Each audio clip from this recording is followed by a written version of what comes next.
और अब चलिए अगली बड़ी खबर का रुख करेंगे और ये खबर है मध्य प्रदेश से। मध्य प्रदेश में इस वक्त एसआईआर यानी स्पेशल इंटेंसिव रिवीजन का काम चल रहा है।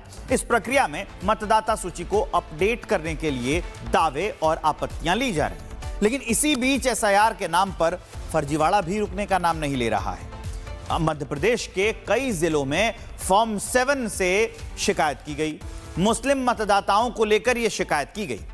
दूसरे के नाम फोन नंबर यूज कर रहे हैं। शिकायत हुई भोपाल में। 9000 से ज्यादा मामले सामने आए हैं। आप सोचिए, एक दो नहीं है, ये 9000 से ज्यादा मामले ऐसे सामने आए हैं। दूसरे के नाम पर फोन नंबर है इनके। एक शख्स ने कई लोगों के नाम काटने के लिए फॉर्म 7 भी भरा है। तो ये सारे अपडेट है कि एक फोन नंबर और उसी पर कई लोगों के नाम रजिस्टर किए जा रहे हैं। तो इसको उजागर करने के लिए एक शख्स ने फॉर्म 7 भी भर दिया है। ये पूरी जानकारी है इस पूरे अपडेट के एसआईआर जो चल रहा है उसके फर्जीवाड़े के बारे में।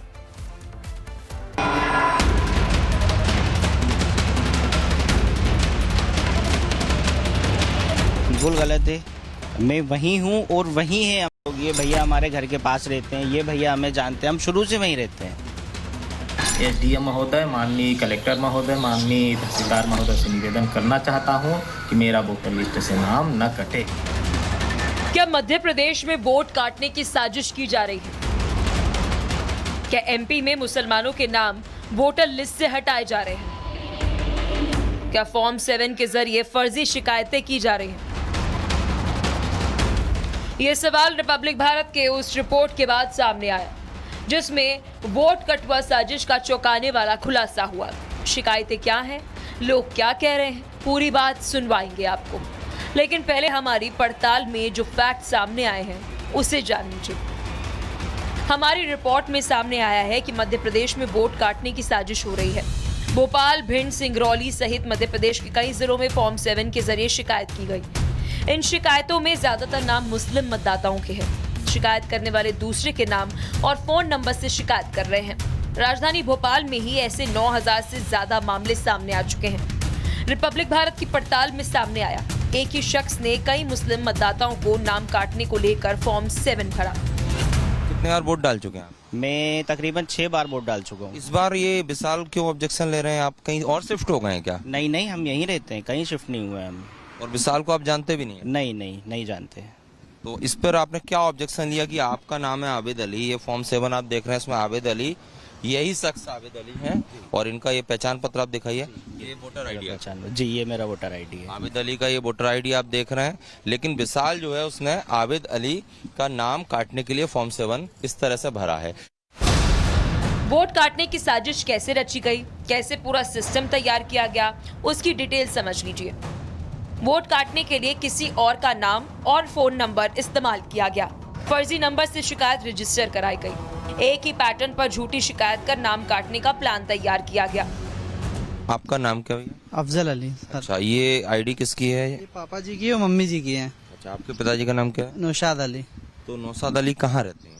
ये भीमनगर में, वार्ड क्रमांक। विधानसभा आता है? वार्ड क्रमांक 33। नहीं, विधानसभा कौन सी आती है? दक्षिण पश्चिम। और ये सुमित मालवीय कौन है? नहीं जानते सर, पता नहीं कौन है। लेकिन ये सुमित मालवीय ने तो फॉर्म 7 भरा है कि नौशाद अली दक्षिण पश्चिम के वोटर नहीं, उनका नाम काटा जाए मतदाता सूची से।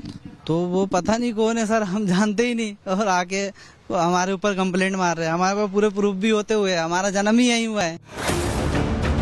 चुनाव आयोग के फॉर्म 7 का यूज तब किया जाता है जब किसी वोटर का नाम वोटर लिस्ट से हटवाना हो, किसी का नाम काटना हो। लेकिन मध्य प्रदेश में फर्जीवाड़े का बड़ा खेल चल रहा है। चुनाव आयोग के फॉर्म 7 का इस्तेमाल तब होता है जब किसी वोटर की मृत्यु हो जाती है तो परिवार का कोई सदस्य उनका नाम कटवाने के लिए भर सकता है। वहीं अगर कोई व्यक्ति परमानेंट दूसरे निर्वाचन क्षेत्र में शिफ्ट हो गया है तो भी फॉर्म 7 भरा जाता है। वहीं 2 अलग-अलग जगह वोटर लिस्ट में नाम होने पर वोटिंग के लिए एलिजिबिलिटी न होने पर ये फॉर्म भरा जाता है। फॉर्म 7 में आवेदक की डिटेल, जो व्यक्ति फॉर्म जमा कर रहा है, जिसका नाम कटवाना है और वजह देनी होती है। और एमपी में इसी साजिश का खुलासा हुआ है। किसी और के नाम कटवाने के लिए किसी और के फोन नंबर, नाम का इस्तेमाल किया गया और इस फर्जीवाड़े की तस्वीर सिर्फ भोपाल तक नहीं है। दूसरा एग्जाम्पल सिंगरौली से देखिए, जहां मुस्लिम वोटर आरोप लगा रहे हैं कि एसआईआर फॉर्म भरने, बैंक केवाईसी करने और आवास योजना दिलाने के नाम पर फॉर्म 7 पर अंगूठा लगवाया गया। नाम कटवाने की साजिश हुई। इसमें भारतीय जनता पार्टी के डीएलए द्वारा गांव में फॉर्म लेकर आना, लोगों को भ्रमित कर अंगूठा लगवाना, जो लोग नहीं मिल रहे हैं उनका अपने हाथ से अंगूठा लगाना। क्योंकि बीजेपी के कुछ कार्यकर्ता डीएलए द्वारा यह बताया गया कि आपके एसआईआर फॉर्म में कुछ त्रुटि हो गई है, इस त्रुटि को सुधारने के लिए इसमें सिग्नेचर कर दीजिए।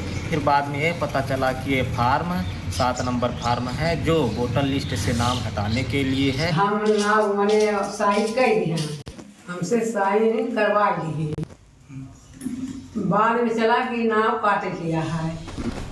लेकिन हैरानी तो इस बात की है, जिस फोन नंबर और नाम का इस्तेमाल कर शिकायत की गई उसे भी नहीं पता कि उसके नाम पर फर्जीवाड़ा हो रहा है। तीसरा एग्जाम्पल एमपी के भिंड से देखिए, यहाँ पर मुस्लिम वोटर के नाम काटने को लेकर अभिषेक नाम के शख्स की तरफ से शिकायत की गई, लेकिन ये बात ना तो अभिषेक को पता है और ना ही वोटर को।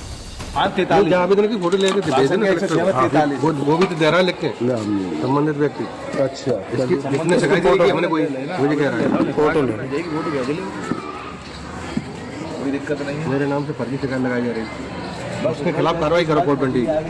रिपब्लिक भारत की इस पड़ताल के बाद कई सवाल उठ रहे हैं। आखिर वोटर के नाम काटने की साजिश कौन रच रहा है? बड़े स्तर पर मुस्लिम वोटर के नाम क्यों काटे जा रहे हैं? मकसद क्या है? इस पड़ताल के बाद प्रशासन हरकत में आ गया। जांच की बात कही जा रही है।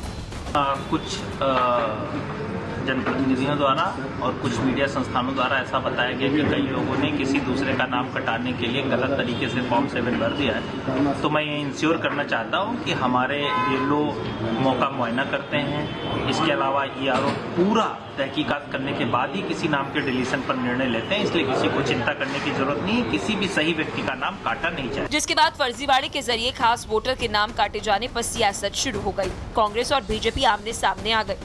देखिए, फॉर्म 7 का मध्य प्रदेश में दुरुपयोग हो रहा है। भोपाल में गिन गिन के मुस्लिम समाज के लोगों को टारगेट किया जा रहा है, एससी समाज के लोगों को टारगेट किया जा रहा है, एसटी के समाज के लोगों को टारगेट किया जा रहा है। एक मैं प्रमाण के साथ इस बात को बताना चाहता हूं कि ये भारतीय जनता पार्टी का कार्यकर्ता है, विशाल। इस भारतीय जनता पार्टी के कार्यकर्ता ने सारे माइनॉरिटी के लोगों की शिकायत करी है और एससी के लोगों की शिकायत। ये मतदाता सूची का गहन पुनरीक्षण है, ये तो स्वाभाविक यही तो काम है। इस पुनरीक्षण में अगर कोई शिकायत आती है तो उसकी जांच होना चाहिए और जांच करे भारत निर्वाचन आयोग और उनके जो अधिकारी है वो। और निश्चित तौर पर भारतीय जनता पार्टी का इस मामले में बहुत स्पष्ट मानना है कि अपात्र कोई जुड़े नहीं मतदाता सूची में और पात्र कोई शेष रहे नहीं, क्योंकि हम मूल्यों पर आधारित राजनीति पे विश्वास रखते हैं, लोकतंत्र पर आधारित राजनीति में विश्वास रखते हैं। और जहां तक कांग्रेस के आरोप की बात है तो कांग्रेस का आरोप ये राजनीति से प्रेरित आरोप लगता है। कांग्रेस खड़ी है घुसपैठियों के साथ, कांग्रेस खड़ी है रोहिंग्याओं के साथ। रिपब्लिक भारत की पड़ताल के बाद मध्य प्रदेश में फॉर्म 7 को लेकर बहस शुरू हो गई। वोट काटने की साजिश के बाद हजारों मुस्लिम वोटर खतरे में हैं। Bureau report, Republic Bharat. तो ये बेहद चिंताजनक है। सोचना यह है कि आखिर वो कौन शख्स है या फिर वो कौन लोग हैं जो मुस्लिम वोटरों के बारे में ये जानकारी दे रहे हैं कि ये वोटर वहां उपलब्ध नहीं है, लेकिन वो वोटर्स वहीं रहते हैं। इसकी जांच होनी चाहिए, अन्यथा बड़ी संख्या में नाम कटेंगे।